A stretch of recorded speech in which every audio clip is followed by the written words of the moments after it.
I'm so glad that you have gathered around the photon campfire to have an opportunity to be part of listen in on a conversation and then ask questions as time permits. Um,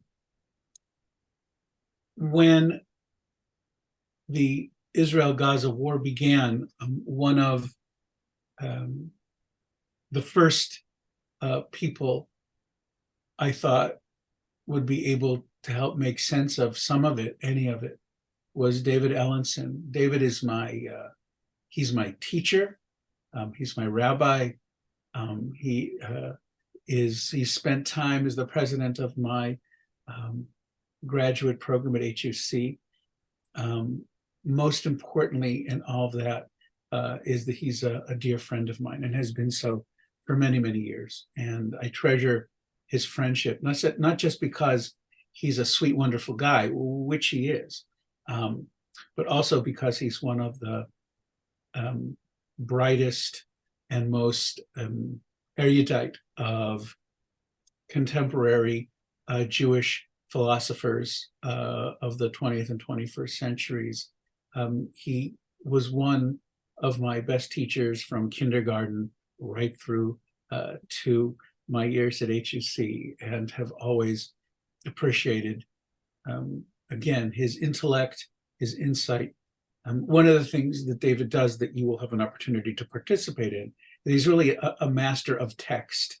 And whether it's biblical, medieval, whether it's early 18th, 19th century, whether it's in German or Hebrew or God knows what other languages he knows, the fact is that he has covered from some of the most arcane texts in the Jewish tradition.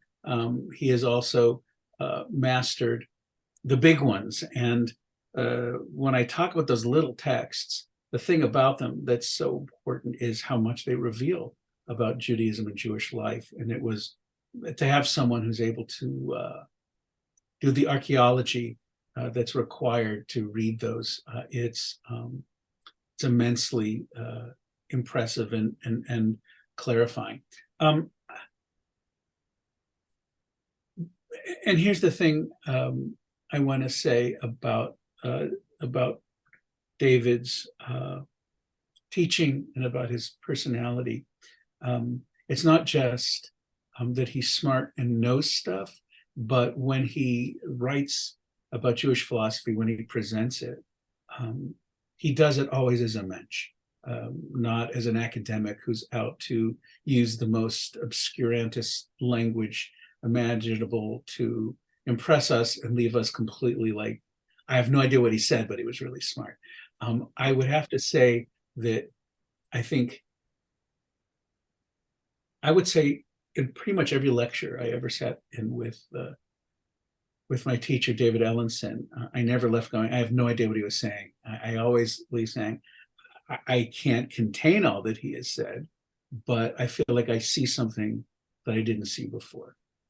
And so I am so thrilled that David agreed to join me today for a conversation that will, I hope, lead to some clarification, some clarity for you all. To be clear, neither David nor I are prophets, nor are we the sons of prophets. We are two deeply committed Jews who are overwhelmed, horrified, and in a way adrift as we attempt to figure out what exactly, not what's going on in the war right now, though there are certainly many questions. Neither David nor I are specialists in Israeli military tactics, so we have nothing to offer on that. I think what we're struggling with right now are all of the issues that make our desire to live moral, ethical Jewish lives, why in the desire to live like that, I feel like part of my soul is at risk. And that is not a feeling I've really ever had before as a Jew. I mean, I think during the 70s and 80s, when Breira and other organizations questioned Israel and its politics and what it did and how it treated various people, especially Palestinians, there was some of that. But this is something wholly other. And before we jump into the texts, enough of me talking. What I'd like to do is ask my teacher, David Ellenson. David, if you would, where are you at with all this? How are you feeling? What's it been like for you? You have so many connections to people in Israel. When you were president, you spent a lot of time in Israel. You have a lot of connections, professional and personal. How are you doing it? What are you doing? What are you thinking? Well, I want to begin just by first thanking you, Keith, for inviting me. You know, I always love to be with you, and I really do see this as a conversation. I have no crystal ball to offer or even absolute clarity to let the people who are with us tonight, before we get to the text, understand somewhat who I am. Israel has really been at the very, very center of my being. I was born on November 21st, 1947. That becomes significant because, as my mother used to tell me, the day of my bris was Kaftet November, the 29th of November, the day the state of Israel was voted into existence. I grew up in a home that was overwhelmingly oriented towards Zionism. It was a traditional Jewish home. I grew up in an Orthodox synagogue, but Israel was at the very center of our being. My mother, who grew up in Cambridge, Mass., her first cousin, Arnie, fought for the Haganah during the War for Independence for Israel, and he was a major hero in our family in high school. This will require great imagination.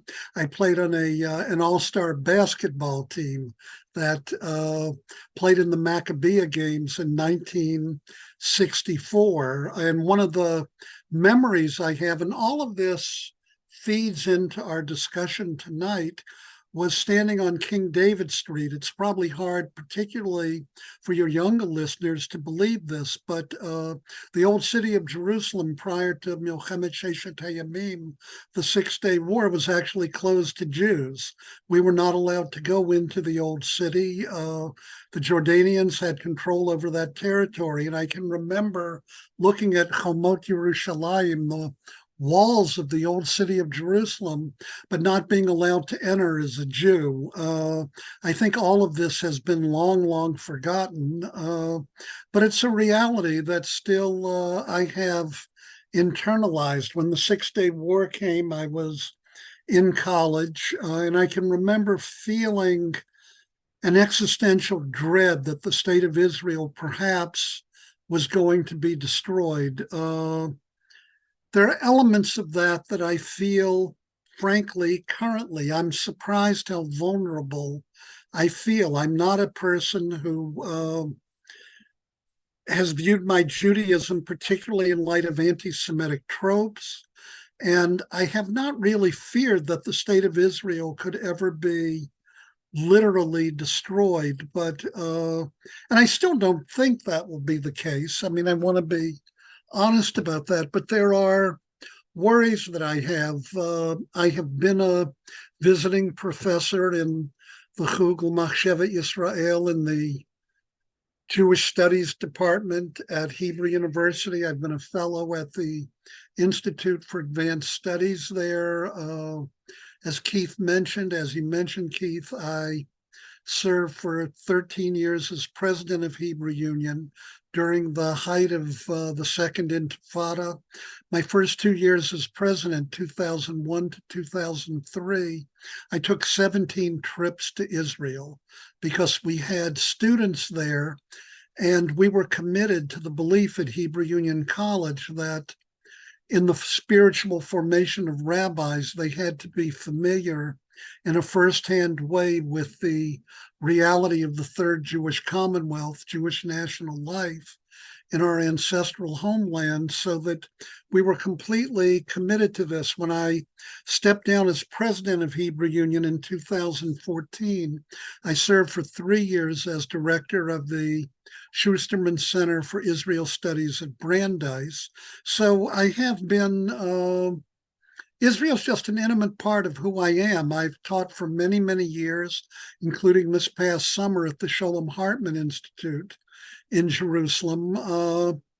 So Israel is just an integral part of who we are as a family, and I share that not only with Keith and his wife Liza, but with my wife Jackie. But I bring this up because on the morning of October 7th this year, I was the successor to a man named Ilan Troen as director of the Schusterman Center for Israel Studies at Brandeis. Ilan was professor and head of the graduate school for many years at Ben Gurion University. And when Brandeis University began its Center for Jewish Studies, Yehuda Reinhardt, who was then president, brought Ilan from Israel and made him the director of the program. He is probably one of the most prominent scholars of Israel studies in the world. I woke up on the morning of October 7th. I received a call from him, and I learned that his daughter, Deborah, and her husband, Shlomi, were murdered on Kibbutz Cholit, which is right on the Gazan border. Deborah and her husband Shlomi were primary peace activists in Israel. They were both music teachers, and they purposely lived near Gaza because they were completely devoted to promoting dialogue between Palestinians in Gaza and Jews in the state of Israel. They were murdered. Ilan said the last words he heard from his daughter were, Abba, there are people outside screaming, yelling. They have guns. And then she was dead, she and her husband. They shielded their 16-year-old son, Rotem, who was wounded. Rotem feigned death for 6 hours and ultimately was rescued. He is alive. Ilan has said that given what happened to some families, they are fortunate. What does it mean they're fortunate? They said to us, Carol and Ilan, they lost their children. They didn't lose their grandchildren. Other people they know lost every member of their family. I bring this up because it has informed every minute of the last month for me. We also had the great niece of a close friend of ours who was killed at whatever one wants to call it, the rally, the dance that was being held in the Negev. Most of the people that we're friendly with in Israel tend to be people on the left, probably not surprisingly. And it's funny to think that just a month ago, I was participating not only this past summer in demonstrations in Israel against the current government, but for the Hartman Institute in various seminars promoting democracy and against the moves of the current government in relationship to judicial review in Israel. I bring this up because it seems like 100 years ago at this moment. I believe, and we'll talk about this tonight, that the state of Israel is completely justified in attempting to uproot Hamas and defend its citizens. I think that is the first obligation of any government, to ensure the safety of its citizens. And simultaneously, my heart breaks when I turn on television and I see Palestinian babies and undoubtedly innocent Palestinian civilians who are casualties of this conflict, of this war. Even as I place the onus on Hamas for this this particular event. The other thing I would say, Keith, in the time that you and I spoke this afternoon and getting on here tonight, and then I'll stop for a moment. I happened to watch PBS tonight, and it had a number of segments that dealt with pro-Palestinian protests all over Europe, interestingly, and the virulent, I won't just call it anti-Israel sensibilities, but quite frankly, the screams for the murder of Jews in Denmark and Germany and France.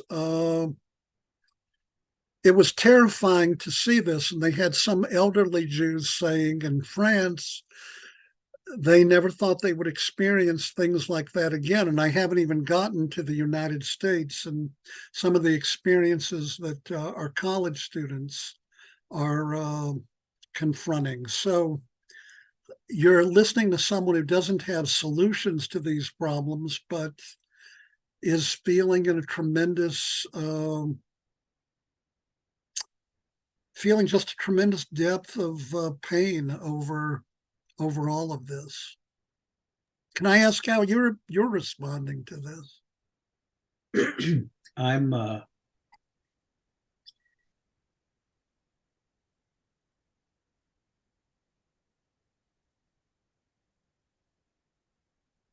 There's a part of me that in any particular given moment, if I start to think about the stories of people I know and what they're going through, and I think about the catastrophic damage done to Israel by Hamas through this most ungodly, truly ungodly, catastrophic slaughter. It renders me really in a place where I can just break into tears at any time. And the circles, right? You drop the pebble into the pond and it just keeps on growing. And one of the things I did not really expect as the war has progressed, to see how it's caught the world's attention and the way it's manifested. First, the first few days I felt like how strange it was to hear people all over the world saying, we can't believe this happened to you, Israel, and we share with you the anguish and the grief over the loss of so many of your citizens. But once the war began in earnest, it's quickly turned, and now even someone like Macron, who was one of the first European leaders to give an unqualified support of Israel, is now, stepping back.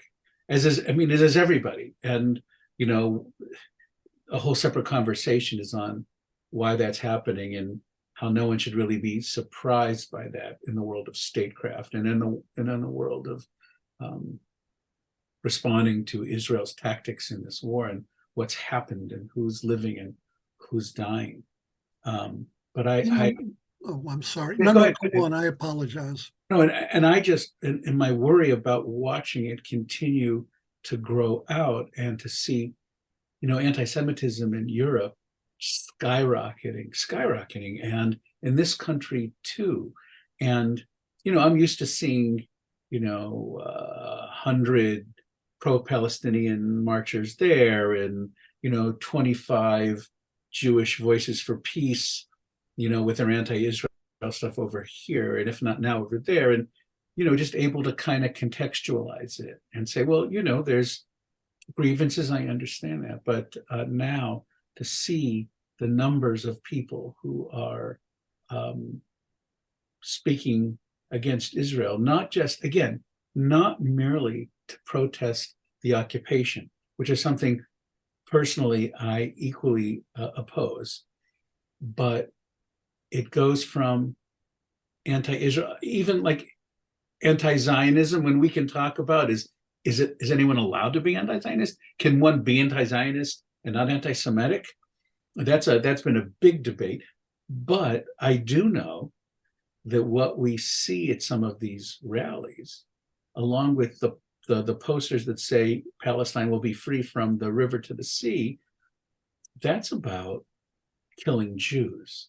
And I think the word genocide has been used completely erroneously in response to look what Israel's doing, and how people respond to it. But it's not genocide. It is not seeking to wipe out the Palestinian people.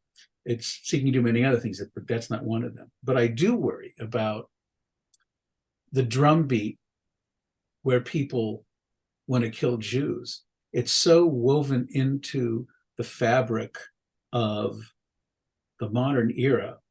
And I really fear how that will be made manifest. And that's been shocking to me.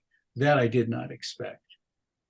Yeah, I was just going to offer just at least one historical kind of footnote. I mean, as I mentioned, my mother grew up in Cambridge. My dad was from Virginia, and I grew up in Southern Virginia and really had kind of a wonderful life there. I mean, I graduated the College of William and Mary, the University of Virginia, before I came up north to Hebrew Union in Columbia for my doctorate. But I always felt, I was in quotes a white person with a kind of asterisk. I mean, there were things in the 50s and 60s. We weren't allowed as Jews to swim in certain pools and country clubs. I never thought there was never any anti-Semitism, but the reality is, as a Jew growing up in the South, it was fairly pleasant most of the time, and we participated fully in the life of the society in which we grew.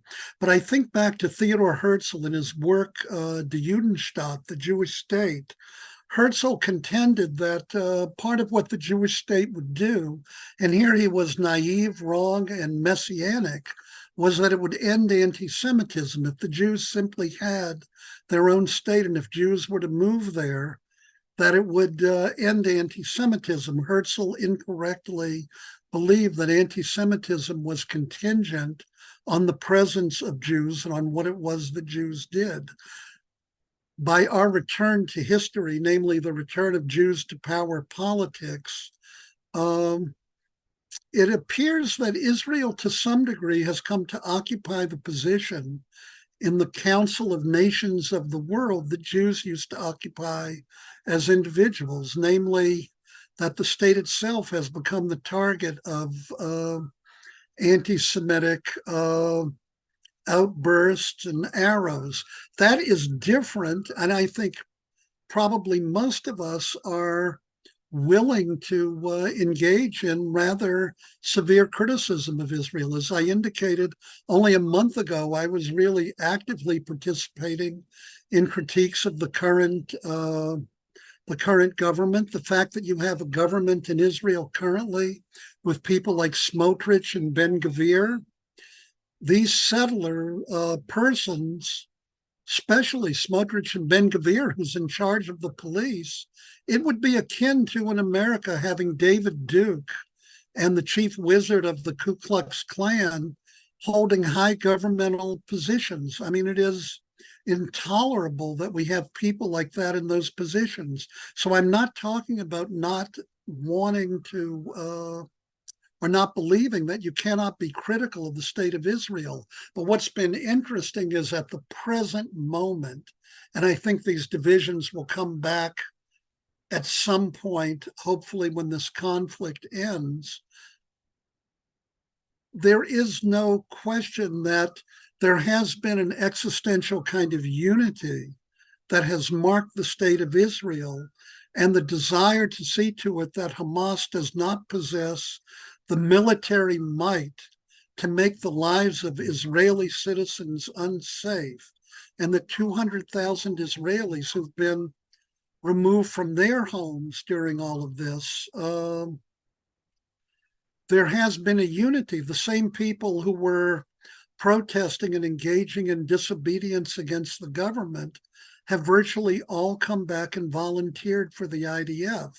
So that there is at the moment a kind of almost unanimity among Israelis that something has to be done to the existential threat that Hamas poses. And then, of course, that's along with Hezbollah. And remember, there was a Syrian civil war where more than 350,000 Syrians were killed. Israel's in a rough neighborhood. There is just so much to worry about, and saying at the outset, because I think it really is important. And as you were speaking, I was thinking, how's this all going to play out? And I have to say, I maybe we'll find some speaker who can talk about the history of the Israeli military and what are the options, but philosophically, as a good Jew who wants to be a good Jew, for me as the rabbi of a congregation filled with people who are trying to find, how do you stand on the trapeze? How do you hold the pole before you keel over and lose balance? I think that's just, it feels like an impossible task, and which is kind of why I thought of you, because I thought that one of the things that you possess is some sense of how in Jewish life we've attempted to find our way using aspects of the tradition to at least provide some kind of foundation for what we're living through, that it's not just some distant catechism or some arcane piece of knowledge, but like real tachlis that might at the very least help give us a context, knowing that in those there's no guide for the perplexed, other than to acknowledge that we're all very perplexed. And I'm hoping that you might be able to tell us something about the texts that you selected for this evening, and where you'd like to start with those. And I just one last comment before Please. I start. I do want to indicate to everyone here, I have no doubt that Israel is justified in conducting this war. The question of how the war should be conducted, and how is it you conduct a war against an enemy that is not officially a nation state, that hides its captives and its arms and its soldiers in tunnels 40, 50 feet below the ground, embedded in civilian areas, an enemy that will not provide fuel or food or shelter to its own civilians. That is a difficult war in which to engage. So with that said, let's maybe look at some of the texts, not because they provide absolute solutions to the current conflict, but it does provide at least some frameworks for thinking about how the Israeli military and the Israeli state, the Jewish people, go about thinking of war under these conditions. So does that seem okay? Absolutely. Okay, so I want to really begin with not a classical Jewish work, but a work by a modern Jewish thinker, Michael Walzer, who was a professor at the Institute for Advanced Studies at Princeton. Walzer may well be a name known to many of you. He's one of the chief political commentators on the world in which we live, and probably the foremost expert in the world on theories of just war. Walzer is a graduate of Brandeis. He did his PhD at Harvard, taught at Harvard, Princeton for many years. And this is an interview just less than a month ago. And the headline of the article was, Walzer states, justice demands the defeat of Hamas, but not revenge against the Palestinians. And Walzer makes the point that the central principle of justice in war, jus in bello, civilians can't be targeted or deliberately killed, means that they will be, morally speaking, they have to be present at the conclusion. This is the deepest meaning of non-combatant immunity. Civilians are immune as ordinary men and women disengaged from the business of warfare. They are also immune as members of a human community that is not a military organization.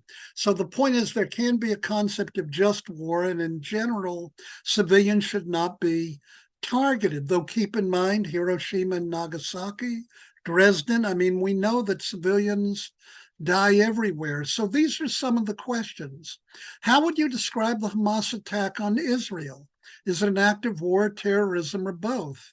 And Walzer says, I believe it was an old-style pogrom of significant scale, highly organized, executed like a military operation, but still a pogrom.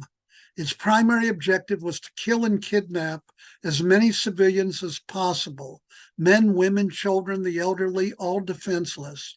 The kidnapping and killing were entirely indiscriminate, which is sufficient criterion to consider that it was not a military operation, as the distinction between civilians and soldiers is fundamental to both war and the laws of war.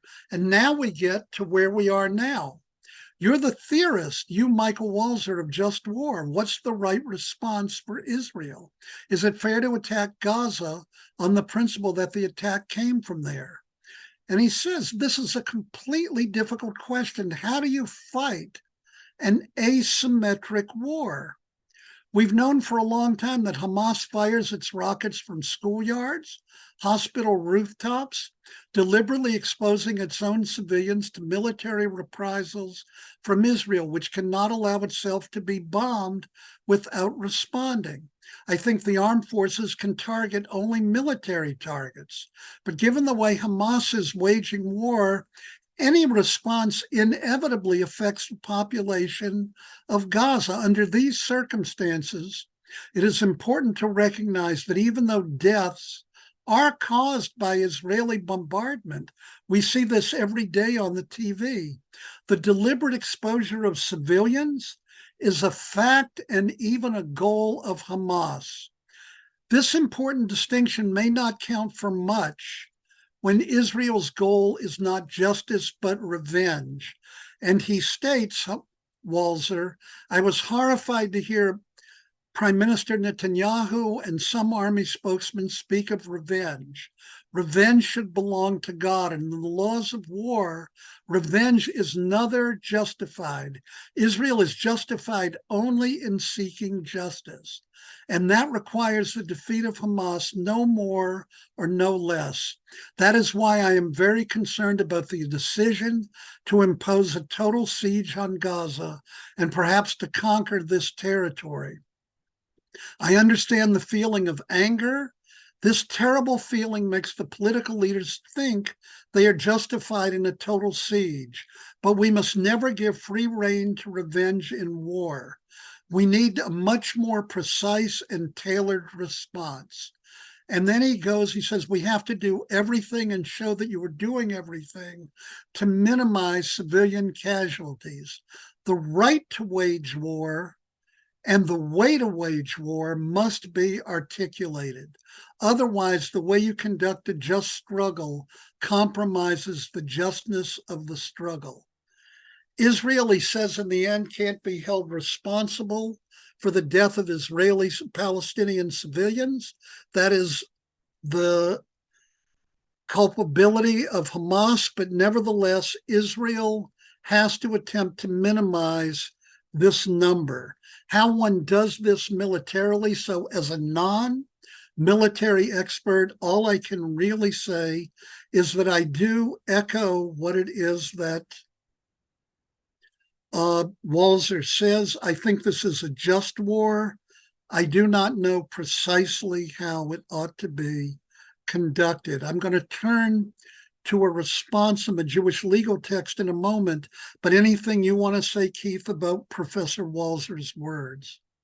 I think what we see in this text is that he's struggling like we are, and like all of us, all of us who care about what's going on, all of us who are horrified by innocent people. We go to innocent children because it seems to the most kind of obvious breaching of any sense of justice when innocent children die. We understand, of course, the complexities of that, given, as you pointed out, how Hamas.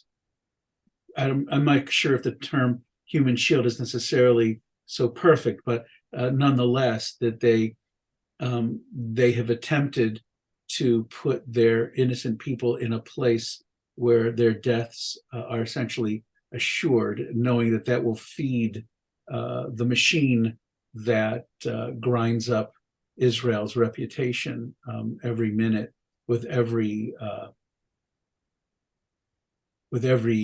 news story that comes out of Gaza. Yeah, I mean, tonight, on TV, and I'm sure many other people have seen this, because there's no fuel in the major hospital in Gaza City. They show 11 children who were babies born prematurely, and they're unable to put them in incubators to protect their lives. Hamas doesn't give any of its fuel to the hospitals in any way. And how could it not be heart-wrenching? I mean, the whole situation is, and yet Israel has an obligation to see to it that its own citizenry is protected, and you have Hamas strongholds right underneath the hospital. I mean, we don't need to belabor this more.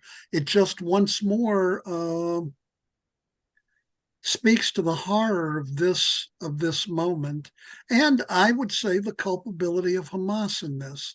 But let's go on then to the next source, which was written in the 80s. Eileen, if you could put up page number 2. This is a responsum, which means a Jewish legal opinion written by a man who was the Sephardic chief rabbi of Tel Aviv Yafo. And it deals with a passage in the Talmud in Sanhedrin 72b. In Sanhedrin 72b, there is a principle that says Judaism is not a pacifistic religion.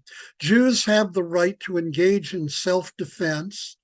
Our tradition believes that is a moral position, and they can even take preemptory actions.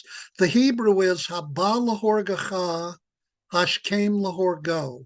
If someone comes forth to slay you, haba lahorgacha, if someone really means to kill you, hashkem lahorgo, you can rise up and slay that individual. So the question was asked, Rabbi Halevi, how do you apply that principle in the 1980s? This was during the beginning of the first Intifada. And so someone poses the following question, and if Rabbi Stern, Keith, you want this later, I've written a whole article on this responsum, and I'll give you the source if anyone in the congregation later would like to read it.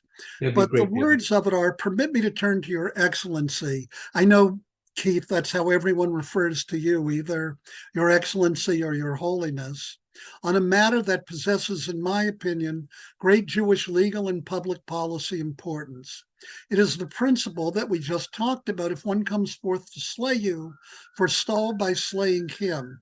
And the person who asked this question says, many people take this as a license, a warrant, a justification that you can treat every Arab as one who breaks in, who attempts to come in, break into your home, and even slay you. For it is true that each Arab is part of a larger public that despises the Jews of Israel. Halevi takes it as a given that most Arabs, Palestinians, and he actually indicates in the responsum he understands why this is so. Most Palestinians, Rabbi Halevi states, believe that Israel and Israeli Jews have unjustifiably, unethically seized land that belongs to them. Therefore, they are part of a public that, in quotes, despises the Israelis. Now, he also notes that in Israel proper, meaning Israel not in the West Bank, that there were at the time 1.5 million Palestinians who live in complete harmony with the Jews. And I would point out, by the way, and I'm not even sure how many people are aware of this, almost 25% of the doctors in Israeli hospitals are Palestinians. Not one of them has refused to work during this entire conflict during the last month. And I am not sure why this is the case, but I can tell you almost 85% of pharmacists in Israel are Palestinian.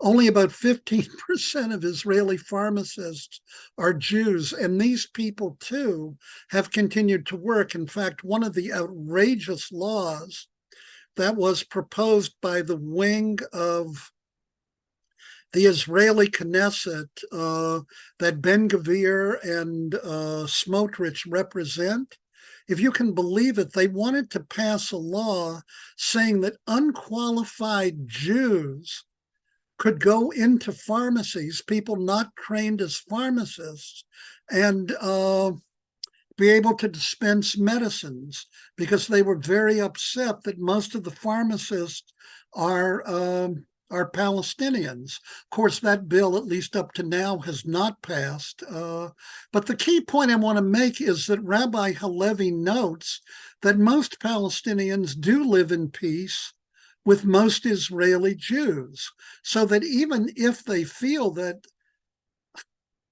something profoundly inequitable has been done to them, that's a mild understatement, they nevertheless are willing to live in coexistence with Jews. He says it is true that the public is angry with us, and they would undoubtedly prefer a Palestinian to an Israeli Jewish state. But he said the reality is most of these people, he's not talking here about Gaza or the West Bank, do live in peace and harmony with us. And I just brought up the doctors and the pharmacists to indicate that even in the midst of this current conflict, fortunately, there haven't been really any issues in this regard. So the question he's asked is, does the hostility of a given public, even extreme hostility on the part of a segment of that public, provide sufficient grounds for applying the principle of one who comes forth to slay you to every individual member of that public? In other words, can you use this principle, and now I'll go back to the words you used before, Keith, to promote genocide? In other words, could you say that you really were going to destroy every Palestinian? Would this principle of preemptory strikes promote that? Is the application of the principle contingent on specific circumstances?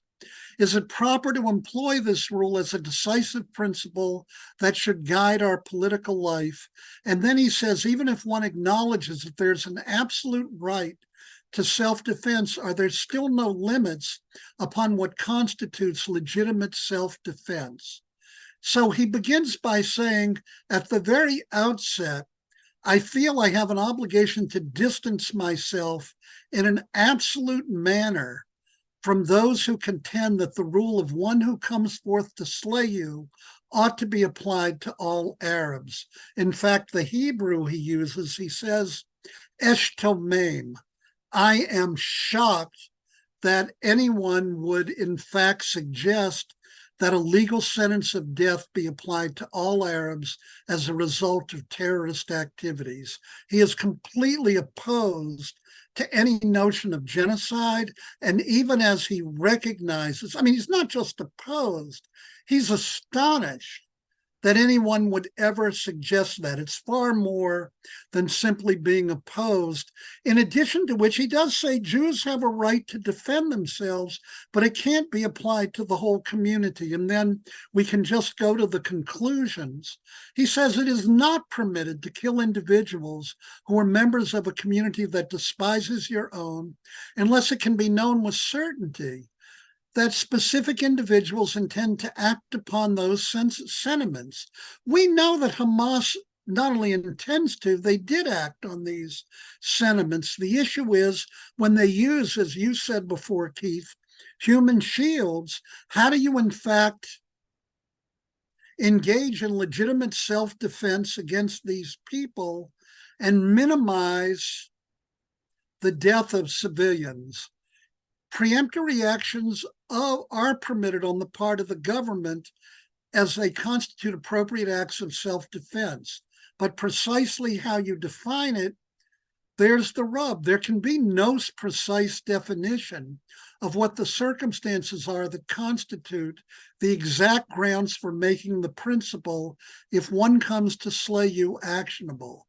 However, the application of such a rule can be quite broad, for the very fact that the Talmud grants individuals the right to slay an intruder shows that the Torah understands and will grant a degree of latitude for the application of this rule, and that the principle of preemptory action should guide our political policy. And you can deem them as morally acceptable as acts of self-defense under certain conditions. That's precisely the problem we have now. The problem is not, in my view, or I think in the view of Jewish tradition, is the war against Hamas morally justifiable?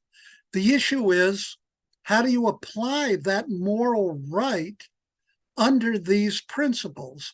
And therefore, the application of this norm of self-defense is contingent upon sound judgment. And the application of this norm to terrorists and those who are known to aid these terrorist activities, as opposed to all Palestinians. Back then they used the term Arabs, not Palestinians. It is justifiable. So let me stop again here, Keith. Anything you want to say about Rabbi Halevi's words? Well, one of the things that I find surprising is here we have a very, an orthodox, a very orthodox, I guess, to use as a qualifier, Sephardic rabbi. Sephardic Jews traditionally not the most sympathetic to Arabs because a lot of their ancestors were from Arab lands who were not treated with particular respect or dignity, particularly once Israel became a state in 1948. So the fact that he does not use text as a means to justify what is happening right now, in fact, on the West Bank, which is people essentially daring Palestinians on the West Bank to make a move and then creating havoc. And there have been many, many deaths on the West Bank right now. And I think a lot of that, the justification for that comes out of the text that was used so carefully by Rabbi Halevi. And I think that the same text was used to justify the assassination of Yitzhak Rabin, that he was, in fact, in you danger. consider him. Yes. So it is remarkable how text can sometimes be used. And the fact that this is a compassionate text that asks Jews to consider and to be rational is, I think, quite significant. Yeah, we don't have to do it tonight. I'm not inviting myself back, but I could. There's another text he deals with that deals with Pidyon Shavuyim, the redemption of captives, where he also takes an interesting kind of stance in this regard. Halevi is an interesting fellow. Let's go on to the third text, and I'm going to try to conclude all the text by 8 o'clock, and then we'll have time for questions. So here's Great. Another interesting text. And this was written in the 1980s, 1982. You'll remember that Israel engaged in war with Lebanon during that year. And it was, in many ways, one of the only aggressive wars Israel initiated. That is to say, the War of Independence, Milchemet Sheshet HaYamim, the Yom Kippur War. All of these were wars where Israel was essentially attacked. In 1982, in order to uproot Palestinian Liberation Organization from Lebanon, General Sharon, he was then a general before he became prime minister, initiated an attack on Lebanon during these years. And you may remember that at the very end of this, the Israeli army surrounded Beirut. In fact, it led to Palestinian leaders fleeing to Tunisia and other countries. And Rabbi Goren was asked the following question while the war was still going on. He was then the chief Ashkenazic rabbi of Israel. Goren had been previously the chief rabbi of the Israeli military, and he is one of the people responsible for writing some of the codes of ethics that attempt to guide the Israeli defense forces. So the question that was asked him while the war was going on, and here there are some analogies to the current situation. Question is, what about the Israeli siege of Beirut?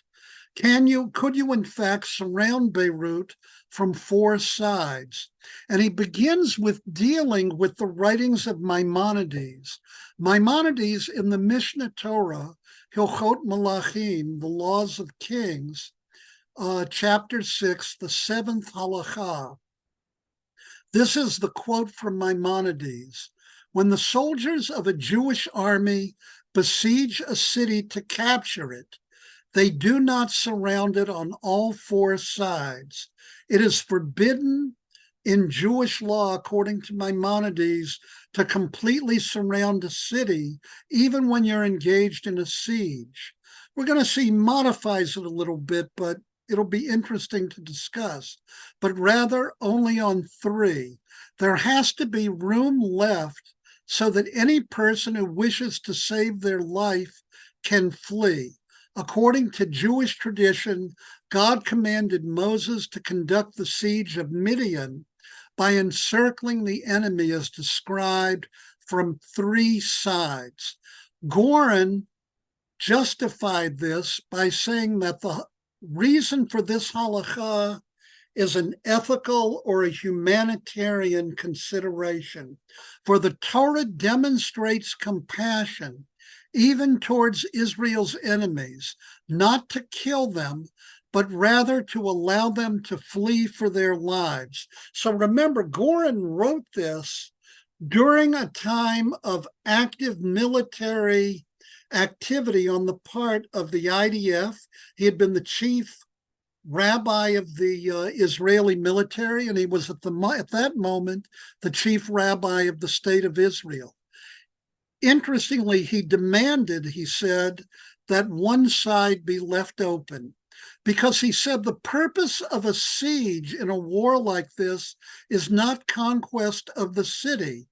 The purpose of war, as Goren saw it, was the defense of Israel against an enemy that sought their destruction.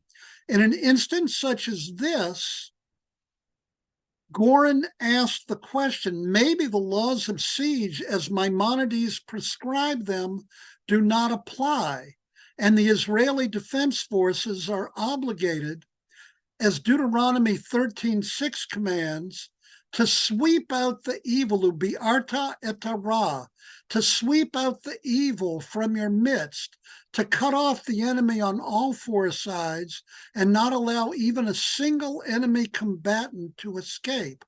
Otherwise, as Numbers 33:55 warns, if you don't dispossess the inhabitants of the land, those whom you allow to remain, they will be stings in your eyes and thorns in your sides. They shall harass you in the land in which you live. So in this case, it might mean if you let these Palestinian combatants escape and they go to Tunisia, they're just going to come back and slaughter you or attempt to later. One therefore might conclude that no side should be left unguarded and that you should surround it along all four sides. And it's interesting that Goren still rejects this position. He maintains that in every instance of siege conducted by a Jewish army, whether for conquest or defense, Goren rules there is always an obligation to leave one side open so that the people of the city can escape with their lives. Goren stated that this explanation is derived from lessons learned from the war with Midian. And the war with Midian was not a war of conquest, but rather a war of revenge against the enemies of Israel commanded by God. Despite his understanding that this war is a type of holy war, Goren noted that God still commanded Moses to encircle Midian from 3 and not 4 sides. The Midianites attacked the Jews and wanted to destroy them all. In this way, Goren still maintained that all individuals who wished to escape could do so. This law, he asserted, was an ethical demand of the tradition, and it cannot be compromised. But he does state that the conditions imposed on the city can be severe.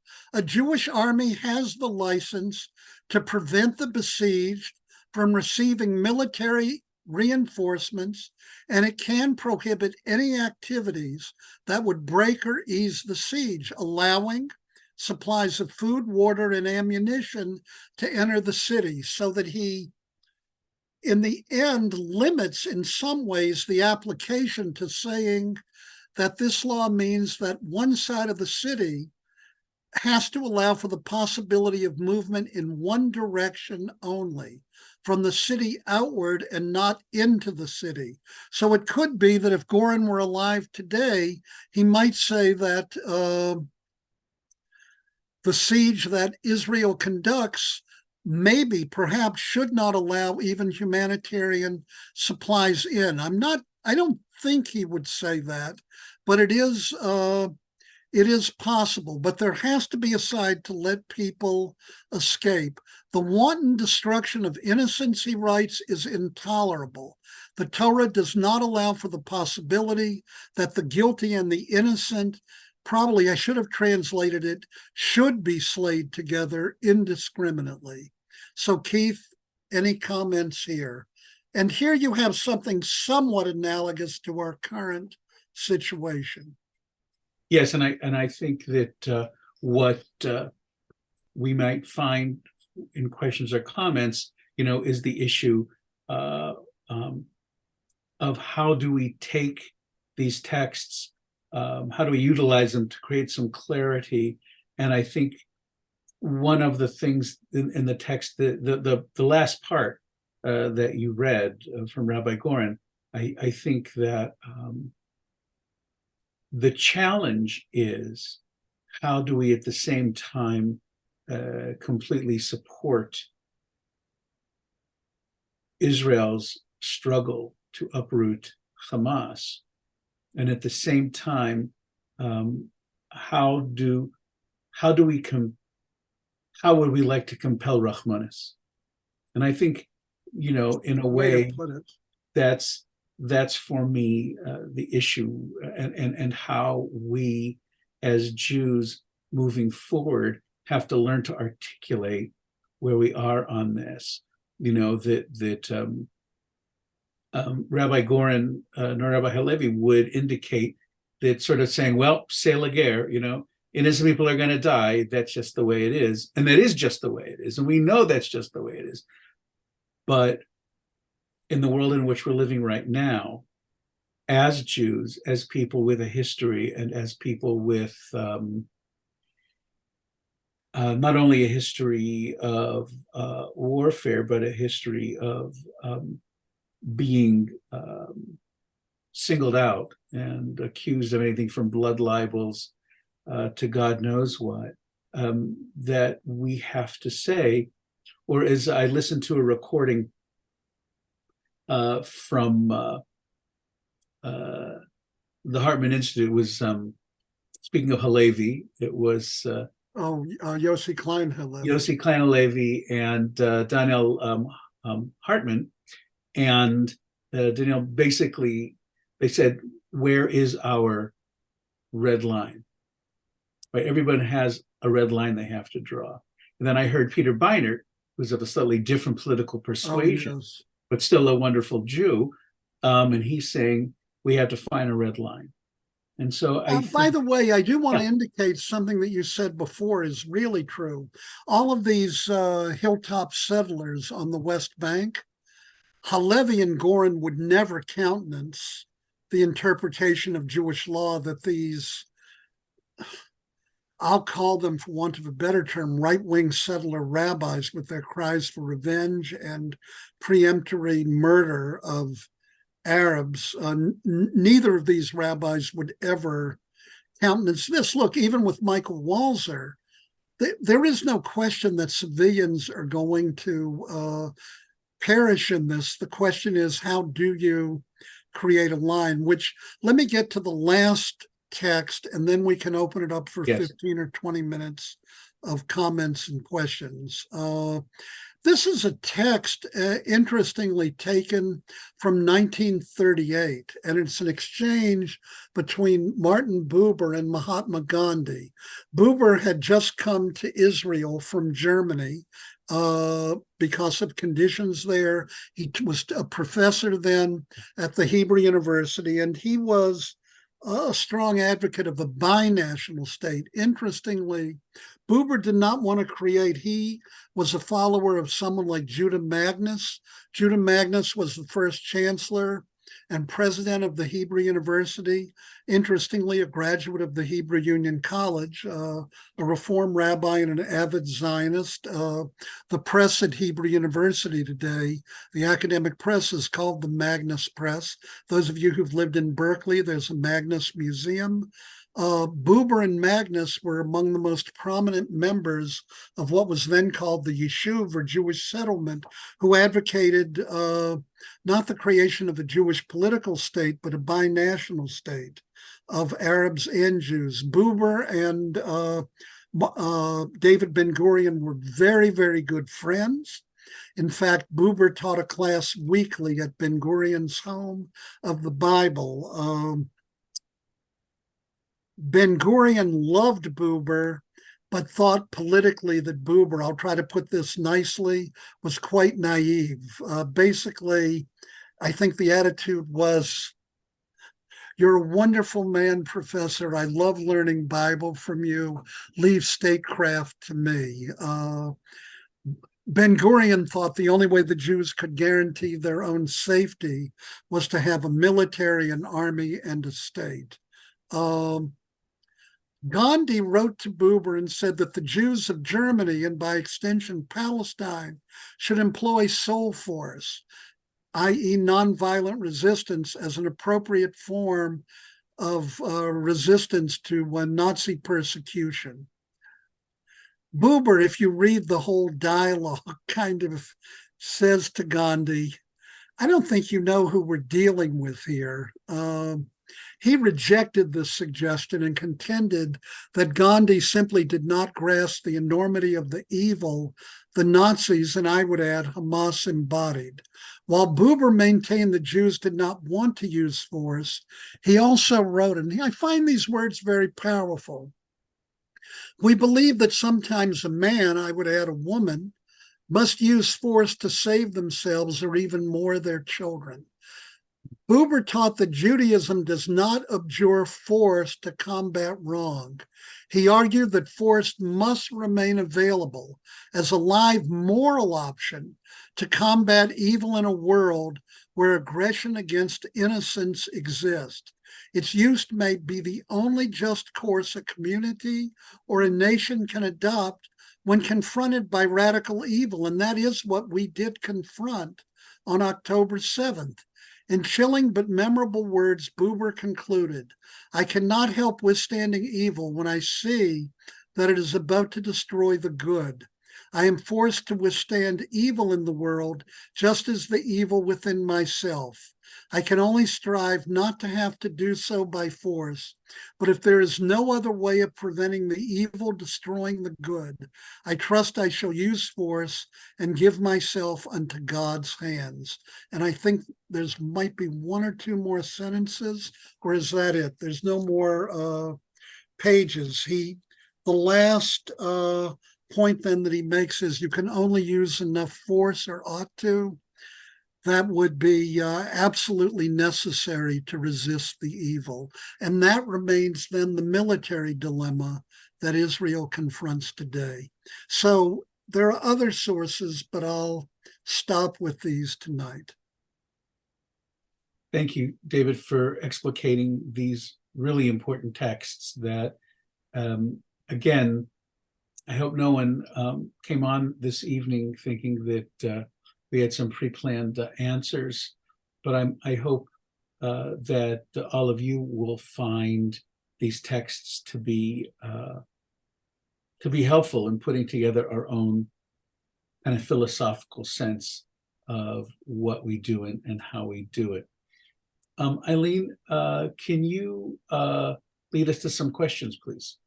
Yes, I just want to tell people if they want to ask a question, the Q&A function on the toolbar. You can put your question in there. We will get to as many as we can. So John Simon, Gorin, could one argue that allowing a humanitarian corridor for several hours a day or warning of a targeted bombardment on particular buildings constitute only surrounding a city on three sides? Or should it be interpreted more literally than that? Okay, well, an excellent question. I would say, if I understood it appropriately, that the issue is, does allowing a humanitarian corridor fulfill the obligation to only surround a city on three sides? Is that it, Keith? Did I grasp the question? Yeah, I mean, I tend to think it would. Also, the Israeli military, I believe, has allowed Gazans to leave Gaza if they wish. Part of what we actually need to understand in this situation, it's not just an Israeli blockade. It's actually an Israeli-Egyptian blockade. The Egyptians actually control, I'm not talking about Gaza City now, but the fourth side of the Gaza Strip. And I presume, Keith, at some point you'll bring someone on who's an expert on the politics of the Middle East. But I think one of the things that's been interesting, I mean, you may remember Israel initially, when it made peace with Egypt, wanted to give Gaza back to the Egyptians. It had been under Egyptian control prior to the Yom Kippur War, and Egypt wouldn't take it. Frankly, people are not interested in this. Also, prior to the 6-Day War and afterwards, many of the Palestinians fled to Jordan. And some of you may remember that in 1970, there's an event in Palestinian history that's called Black September, in which the Jordanian government slaughtered 50,000 Palestinians. I bring all of this up because I don't want to make the point that the surrounding Arab nations love the state of Israel. I do not believe they do.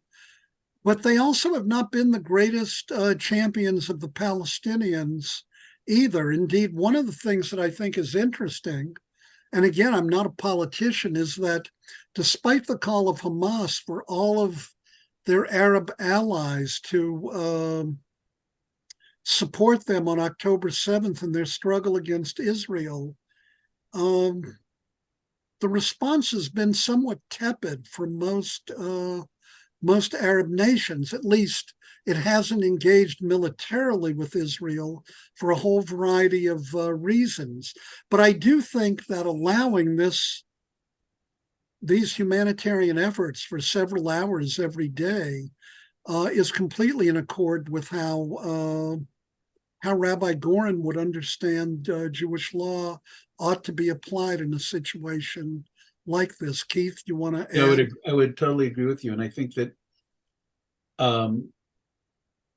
it's it clearly Bibi is being really obstinate about any kind of pause, any kind of ceasefire beyond the 4 hours a day, letting civilians go, leave wherever they are. Of course, the issue is you're suggesting that makes it worse for the innocents is that there's nowhere to go. Like, you can leave Gaza City, but what's a safe space? And we know that one of the things that's happened that's terrible really is, and again, Hamas is so responsible for putting so much of their central command in tunnels underneath major hospitals.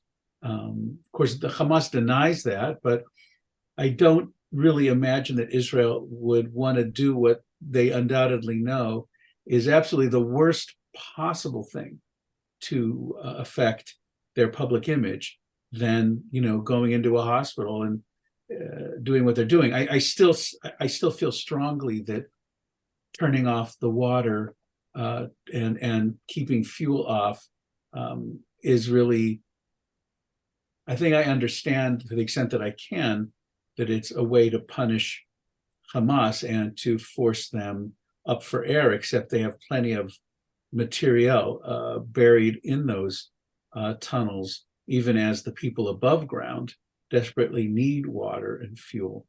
But Well, I think part of what the Israelis would like would be to compel Hamas to love its own people sufficiently to share those supplies, and that would in turn alleviate some of the conditions. Of course, it would then also make it more difficult for Hamas to continue to engage in this kind of warfare. I noted that one of the questions, I'm not the best on using a computer, but I noted someone asked a question about, in the age in which we live, part of the problem, and Hamas is really quite adept at this, is that with international television, and you turn on, for example, PBR, MSNBC, CNN, maybe Fox News is the only one to be an exception to this. But what you see are the horrific sufferings of Palestinian civilians. And I believe, and again, I'd ask you to bring in a political expert on this, that this is precisely what Hamas wants. Because how can it not create a sense of empathy in any human being who sees this? Of course, I am reminded there's a classical Jewish text that says if people are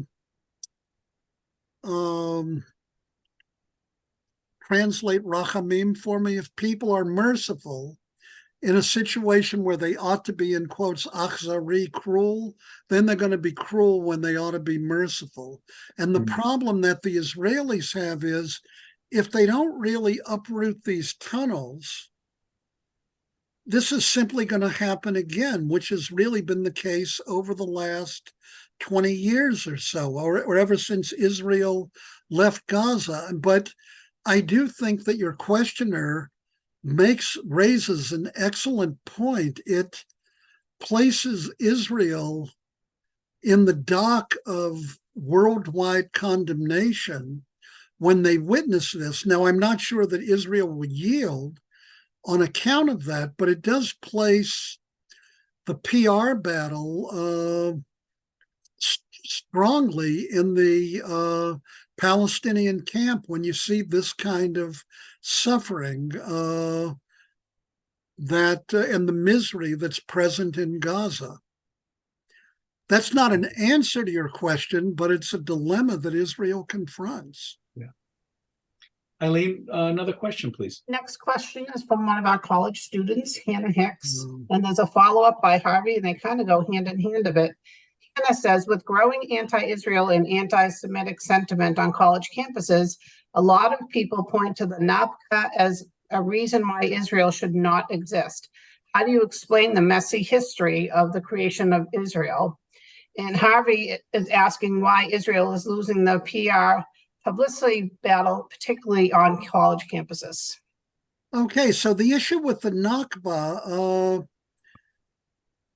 the issue is if Israel is only viewed as a settler colonialist state, and that you have European settlers who uprooted all the indigenous inhabitants, and that 1948 is a catastrophe, the Nakba, then you do place Israel behind the 8 ball. I mean, there's no question about it.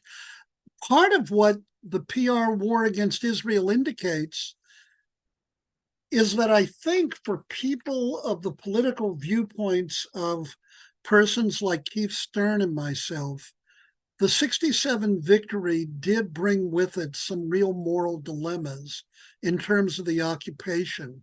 But I think that what the current war indicates is that the moral dilemmas surrounding the occupation do not reflect what the real problem is. The real problem is 1948 on the part of certainly Hamas, and the very right of Jews to have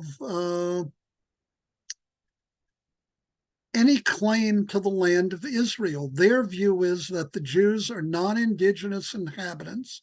We are simply colonialist, even if there's no other nation to which we belong, and that this really is a land that was just stolen from Palestinians. And I guess the indigenous inhabitants are defined simply as the descendants of persons who were there in the 1800s. Of course, there were Jews who were present during that period as well, but it totally ignores any claim, or at least any legitimate claim, that Jews have to the land. It also ignores, of course, the reality. Some of the fiction is that Israel, of course, is a white colonialist enterprise. The reality is that anyone who's been in Israel, the population, the overwhelming majority of it is probably brown-skinned, not speaking here about Ethiopian Jews and others. But I think of people in my own family. My sister-in-law is a Temaniya,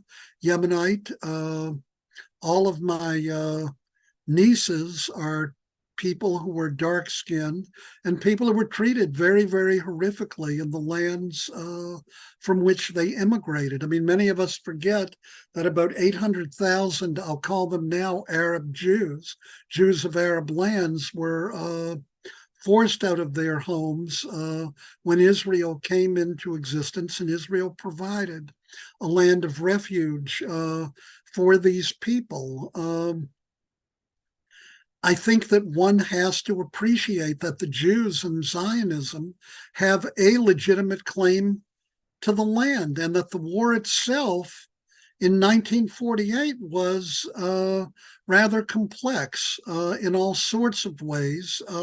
Some Arabs undoubtedly were pushed off their land. Others voluntarily left. What is true, the state of Israel did not grant these people the right of return afterwards. When the state of Israel came into existence, only about less than 11% of the population were Arabs who lived in Israel. Today, that population is about 21%, and if you count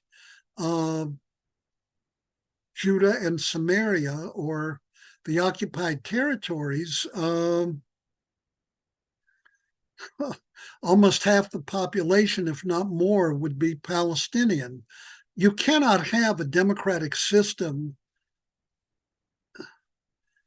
You cannot have a democratic system and rule over millions of people who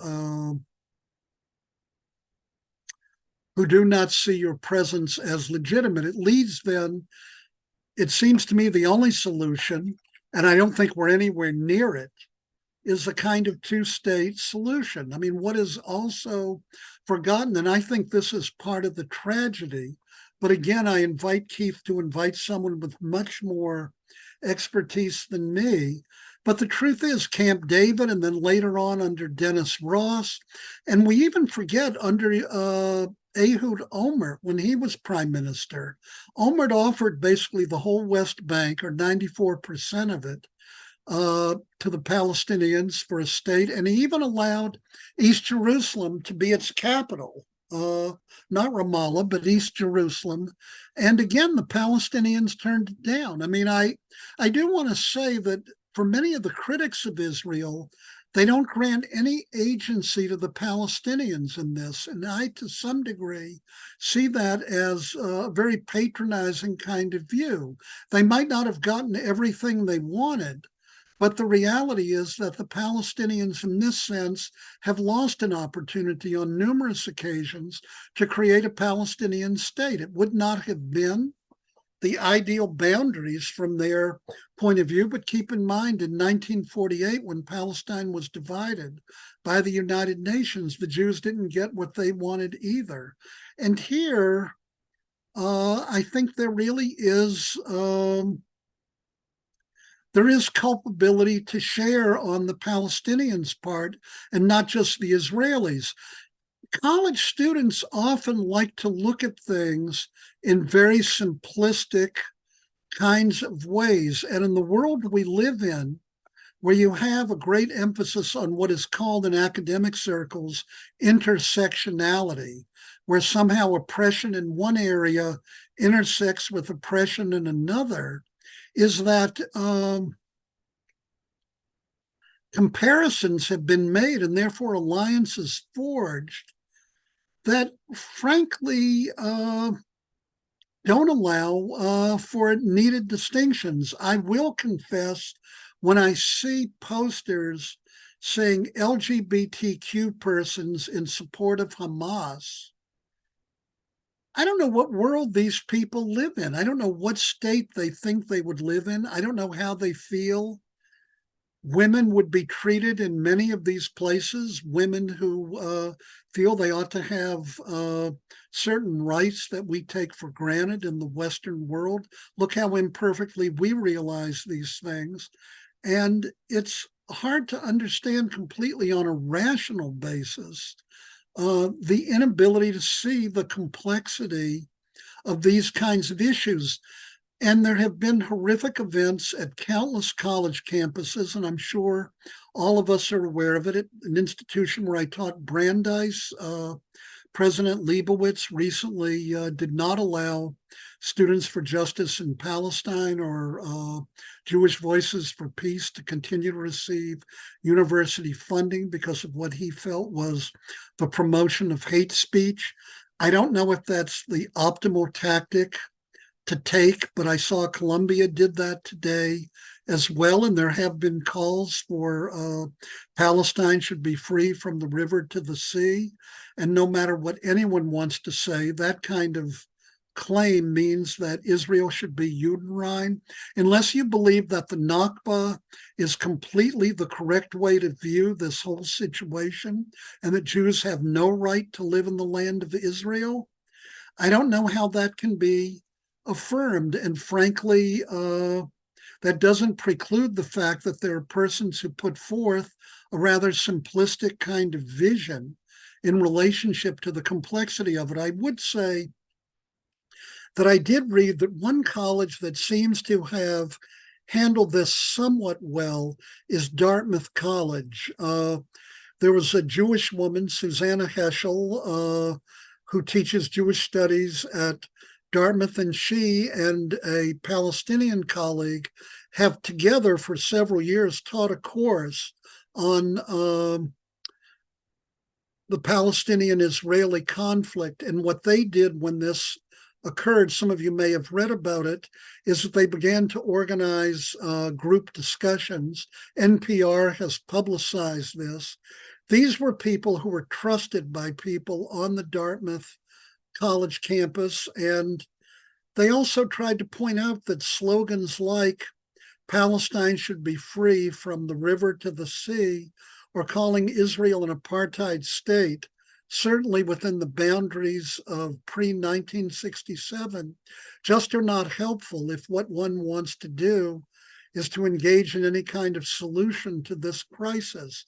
I don't know if that can be exported to other college campuses, but quite clearly there has been legitimate fear expressed on the part of Jewish students at countless schools, including many of the schools which I myself attended. And there has been a surge of anti-Semitism. The issue of how to best handle it remains, I think, a great challenge. But I do think Jews are justified in not standing by silently, but attempting to speak to these kinds of issues and this kind of hate speech when it takes place on campuses. And again, I turn to my wise colleague Keith for some comments here.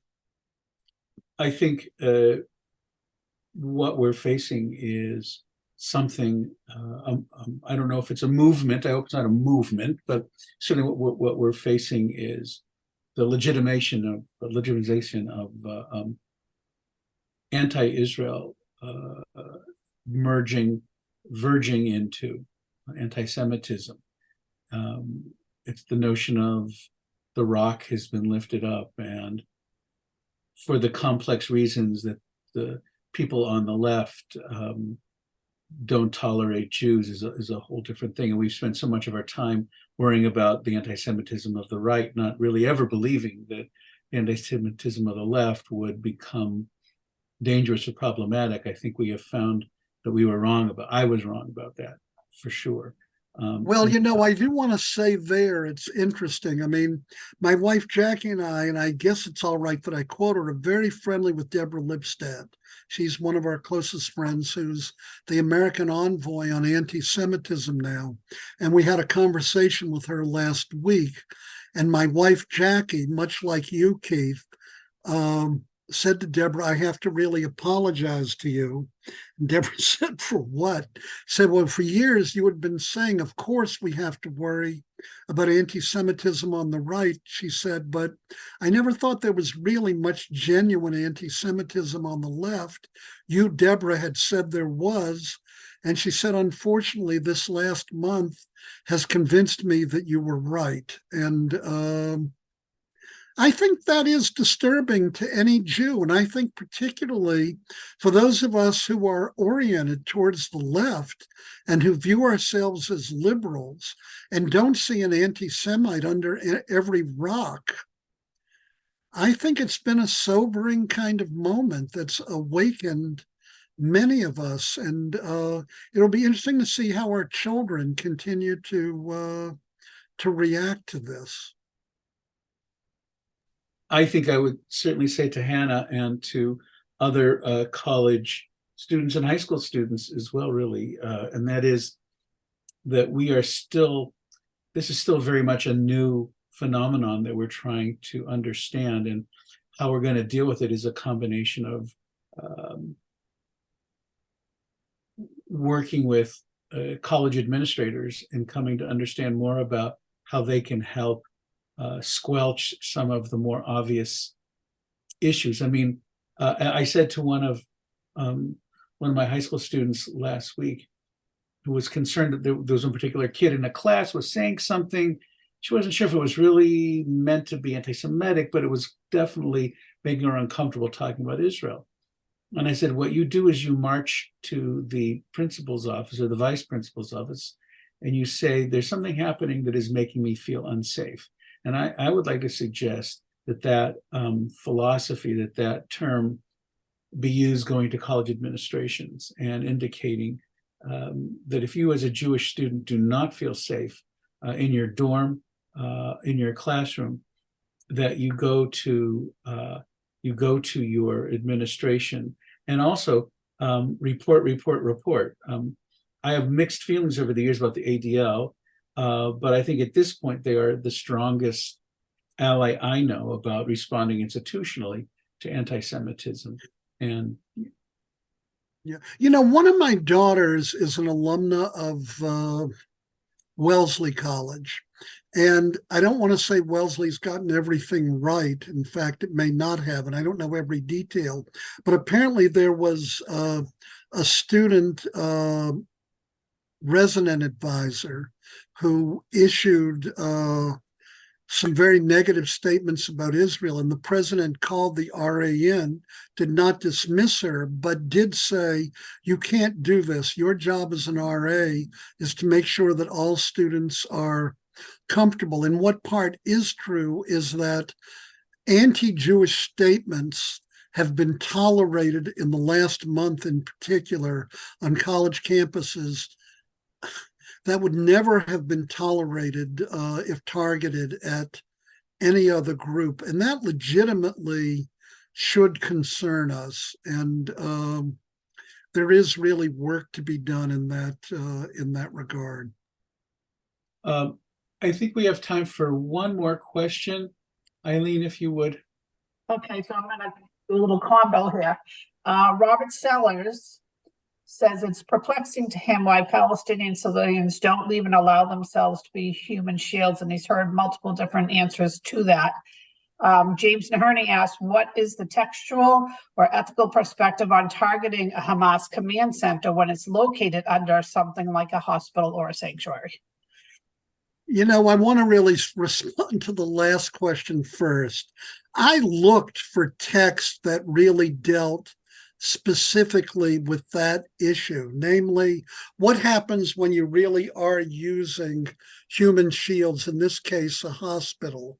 I could not find an exact text, and I promise you, I am going to keep looking. And as soon as I find out, I'm going to send it to Keith. I think that is part of the issue that we began with Michael Walzer's text. I don't think there is a good ethical answer to that, because the problem is, if Hamas is lodged 40 feet below and they're storing weapons there, and these weapons and tunnels are later going to be used to kill the children of an Ilan Troen as they run into a kibbutz,